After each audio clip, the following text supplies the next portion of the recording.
I represent Chris Fiamara and his mother Maria, who are here. They're the owners of 38 Fleet Street.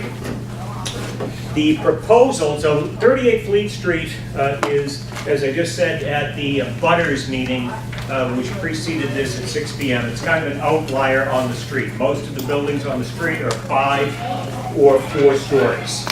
The proposal here is to take the residential portion of this building, which is 3 stories, and extend it 2 stories up, changing the legal occupancy from the 3 existing dwelling units to 5 dwelling units. And I will just speak for a second about the meeting that we did have, the abutters meeting at 6. There were 2 attendees.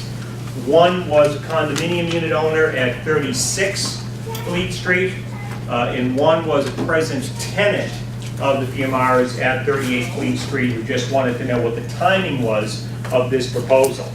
The abutter at 36 was concerned, I was going to say primarily, but I'll say only about potential construction impacts. He has a deck on the roof. He wanted to know if there was going to be a roof deck here. The answer is no. And he also was concerned about whether there would be any debris going onto his deck from the proposed construction here. The answer to that is also no. As Chris mentioned, there could be dust, particulates, something like that, but there's not going to be any debris. This is essentially just a vertical addition that will bring the building up to essentially the same height as both the buildings on the right and the left.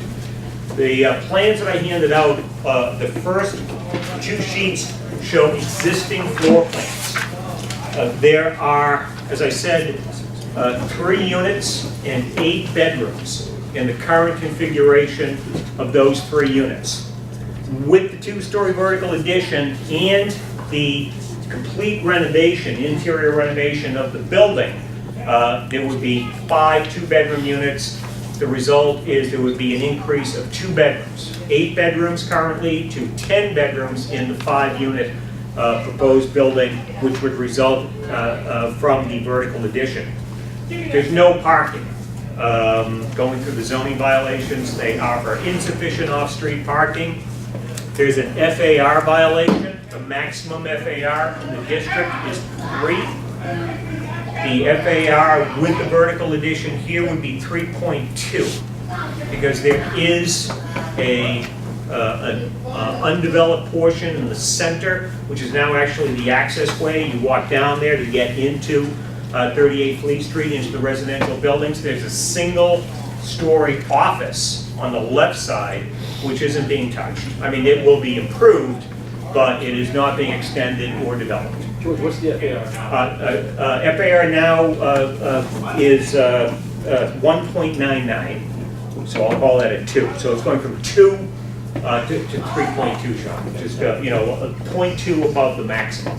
There's no height violation here. There's no maximum building height in the district in terms of stories. The maximum vertical building height here in this MFR district is 55 feet. With the addition, this building would come in at 51.5 feet.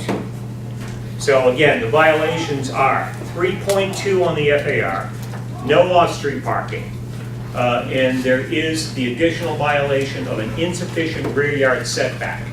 In this MFR district, there are no front yard or side yard setback requirements. There's a 12-foot rear yard setback. The existing building is non-conforming. It has a 0 setback. It's built to the rear lot line. It's going straight up. It's not being extended to the rear. But by virtue of the fact that the existing building is pre-existing non-conforming, there's a violation here for insufficient rear yard setback, again, strictly for the vertical addition.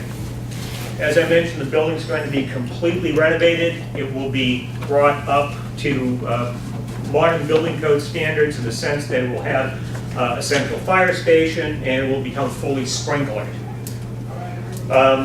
When I mentioned the fact that we're increasing 2 bedrooms with no parking, it's important to note that Chris's mom, Maria, is actually moving into one of the units. They own another property virtually around the corner, which is where Maria parks now and will continue to park. So overall, we think that there are really not a lot of appreciable impacts from the project, relatively minor violations, Again, mainly the parking and small FAR violation. And the net result is going to be, I think, a vast improvement to the building. One thing that we spoke about at the meeting on the sidewalk is that Chris could have used a different material in doing the vertical addition, a hardy plank or something. That's not being done. It's going to be a brick vertical addition. So it's going to look very much like a building that's there now, that's been there for a long time. It's just providing a couple of more units, a couple of more bedrooms in those couple more units in a much better building. So with that, we happy to take any questions, comments, concerns. So the basement room is going from a one bedroom to a studio, is that what this is? Yeah. What's the average square footage? The resulting square footages will be on the first floor, unit 1, 975 square feet. Second floor, unit 2, 924, and then actually just 924 straight up. So the largest unit is just the first floor, 975, because of the stairways that aren't captured. Are these going to be continue to be rentals, or are they turn into condos and stuff? Rentals.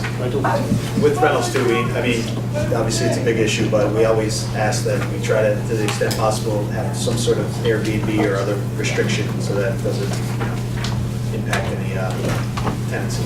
You say, Hopefully that your tenant or lease agreement has some sort of stipulation. there's no Airbnb in the building. Okay, yeah, No that's, way.